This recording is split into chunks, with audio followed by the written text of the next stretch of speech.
The night my daughter asked me if I liked the car, my hands went numb so fast I thought I might drop the mug I was holding. Outside, fireworks tore open the winter sky, bright and violent, but all I could hear was my own pulse pounding in my ears. "Dad," she said, smiling like this was the most normal question in the world. "Do you like the '65 Mustang my husband gave you?" I looked at her, then at the man standing beside her in a perfectly cut coat that probably cost more than my monthly expenses, and in that instant something inside me went cold. I knew, before I said a word, that something was terribly wrong. My name is Gary Brooks. I'm 40 years old. I used to teach math before life took a sharp, quiet turn I never planned for. A string of bad years, a marriage that ended, medical bills that stacked up faster than I could clear them. And suddenly, I was living in a small house I could barely afford to heat. For the past 7 months, I'd been surviving on food assistance and church donations, wearing 2 coats indoors because my heater had broken and fixing it wasn't an option. There had never been a car. No delivery, no keys, no Mustang. "A Mustang?" I said carefully. "Sweetheart, I never got any car." Her smile flickered just for a second, long enough for me to notice, long enough for doubt to creep into her eyes. That single question, "Do you like the car?" was the first crack in a lie that had been quietly growing for months. They hadn't told me they were coming that night. Snow still clung to their coats as they stepped inside, cold air following them into my living room. I'd been alone for hours, watching fireworks through the frosted window. A bowl of donated soup sitting untouched on the table. The house felt hollow, in a way I'd learned not to think about too much. My daughter Nancy moved through my kitchen like it still belonged to her, pouring coffee without asking. She looked polished, successful, confident. The kind of woman who belonged in glass buildings downtown, not in a drafty house with patched furniture. Her husband Julian stood near the radiator, rubbing his hands, his eyes quietly scanning my space, the worn couch, the stack of unopened bills I hadn't hidden in time. "We were at a charity event downtown," he said easily. "Thought we'd stop by." We sat at the small table where Nancy used to do homework, where I once believed hard work would always be enough. Julian cleared his throat and smiled, that smooth, practiced smile that never quite reached his eyes. "Nancy and I were talking earlier," he said, "about the Mustang." My thoughts stalled, like a car skidding on ice. He said it with such confidence it almost made me question myself. "The Ford Mustang," Nancy added. "The 1965 one. Julian had it delivered to you last spring. Do you like it?" 7 months. That's how long Julian claimed he'd been paying for it. Insurance, registration, maintenance, $6,000 a month, he said. $42,000 total. For a dream car I'd once admired in magazines when life still felt open-ended. "There's no car," I said. "There never was." Julian didn't blink. "The paperwork shows it was delivered in May." Nancy looked between us, confusion tightening her face. And then I saw it, hesitation, not about him, about me. "Well," I said quietly, forcing my voice steady, "I'm 40, not 80. My memory's fine. I track my expenses to the dollar. If someone had delivered a Mustang to my house, I'd remember." Silence settled over the table. Outside, fireworks exploded, celebrating a new year that suddenly felt like a threat instead of a promise. They didn't stay long after that. A quick hug, a distracted, "Take care of yourself." Then their luxury sedan disappeared into the snow, red taillights bleeding into the dark. The house felt colder the moment the door shut. I sat alone at the table long after they were gone, staring at the empty driveway through frost-streaked glass. 7 months. $42,000. A car that had never existed. And for the first time that night, a thought settled into my chest with terrifying clarity. Julian hadn't just lied about a car, he'd been lying about everything. I didn't sleep that night. I sat at the kitchen table with my coat still on, staring at the empty driveway through the frost on the glass, replaying the last 7 months in my mind the way I used to recheck equations for careless mistakes. Except this wasn't algebra. This was my life, and the numbers didn't make sense. I'm Gary Brooks, 40 years old. And until that night, I'd thought I understood exactly how bad things had gotten for me. I was wrong. For 7 months, I'd been scraping by. Food stamps stretched thin, canned soup from the church pantry, apples going soft on the counter because I tried to make them last too long.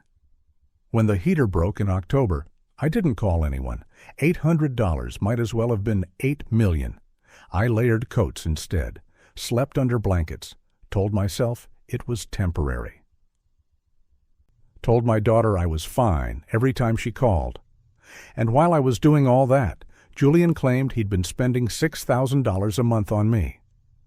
I pulled my old notebook out of the drawer, the same one I'd used for years to track expenses. Teaching had wired that habit into me.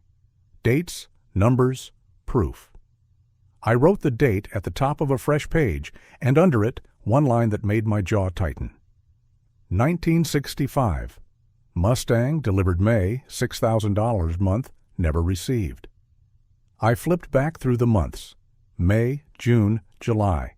No deliveries, no paperwork, no insurance notices, no registration, nothing. Just my own careful notes, fixing a leaky sink, skipping prescriptions to save money, standing in line to renew assistance. Every page confirmed what my gut already knew. If Julian really sent that money, it never reached me.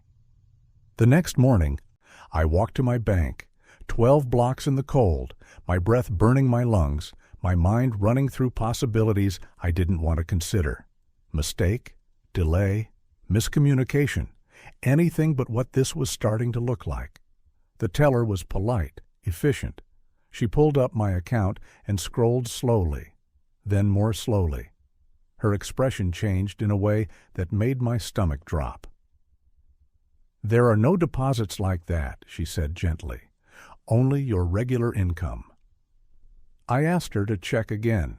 Broader search, different accounts, anything in my name. Nothing.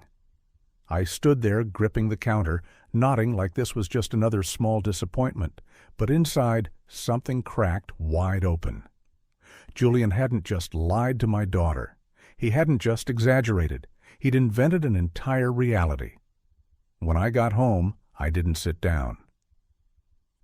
I picked up the phone and made a call I never thought I'd have to make, to my daughter's company. Accounting department. I didn't accuse. I asked questions, precise ones. That's when the truth started bleeding through. There was an account in my name, one I'd never opened, one I'd never seen. 7 transfers, $6,000 each, May through November. All real. But the account wasn't mine. It was controlled by Julian. Opened with my name and a signature that wasn't mine, marked as assistance management. Money moved in, then straight back out. Real estate payments, travel charges, luxury purchases, cash withdrawals. I sat at my kitchen table holding the phone, listening to numbers pile up like evidence in a courtroom I hadn't known I was walking into. While I wore coats indoors, Julian was investing in property. While I ate soup from donated cans, he was booking vacations, and all of it carried my name. When I hung up, the house felt smaller than ever. The lie wasn't just about money, it was about control, about turning me into someone who looked incapable, forgetful, dependent, someone who couldn't be trusted to know what was happening to his own life. And then my phone rang.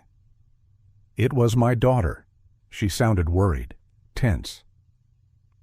Julian had already spoken to her, told her I was confused, that I was asking strange questions, that I was upset about money I forgot I'd received. I listened, calm, steady, letting her speak. That hurt more than the cold, more than the hunger, knowing he'd gotten to her first. When the call ended, I didn't feel angry. I felt clear. Julian wasn't just stealing from me, he was trying to erase me. And if I didn't act carefully, If I didn't get proof he couldn't twist, he'd succeed. That night, I made one more call. To an old friend who knew the law, who knew patterns like this, who wouldn't dismiss me as confused. As I hung up the phone, I looked around my quiet house and realized something else, something that tightened my chest with equal parts fear and resolve. Julian thought I was alone, and that was the biggest mistake he'd made, because once you understand you're being erased, you stop worrying about being polite. I'm Gary Brooks, 40 years old. And the moment I realized Julian wasn't just stealing money, but rewriting reality, I stopped reacting and started documenting. Dates, times, calls, screenshots, bank statements.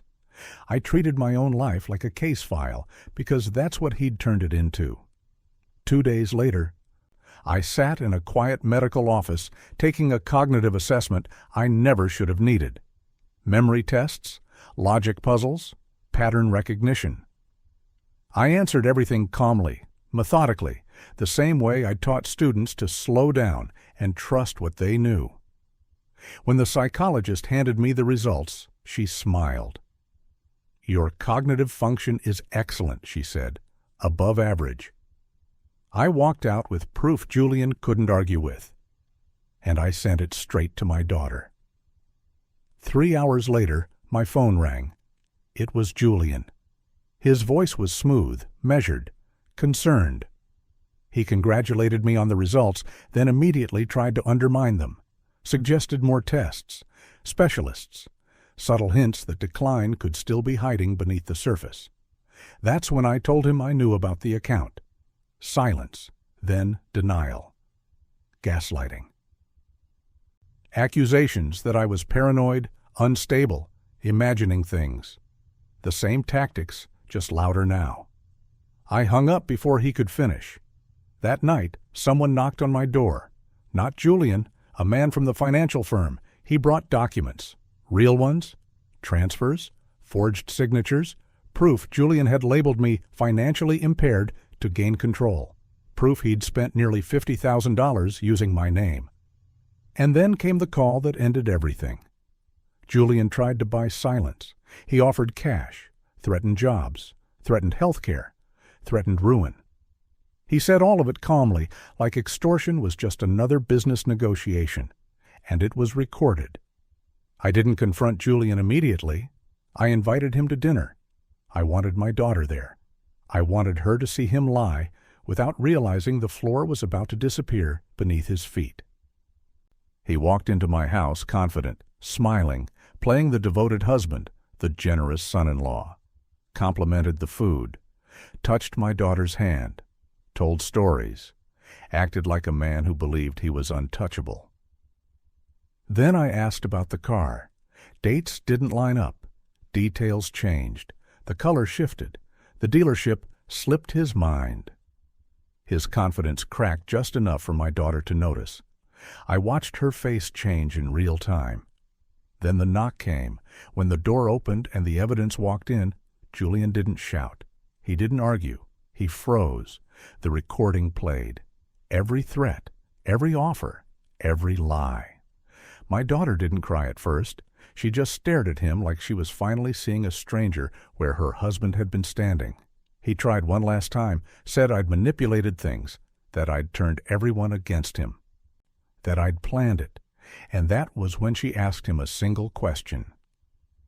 "Why didn't you just help my dad if that's what you were doing?" He had no answer. The silence after that was absolute. Julian left that night with nothing but his coat.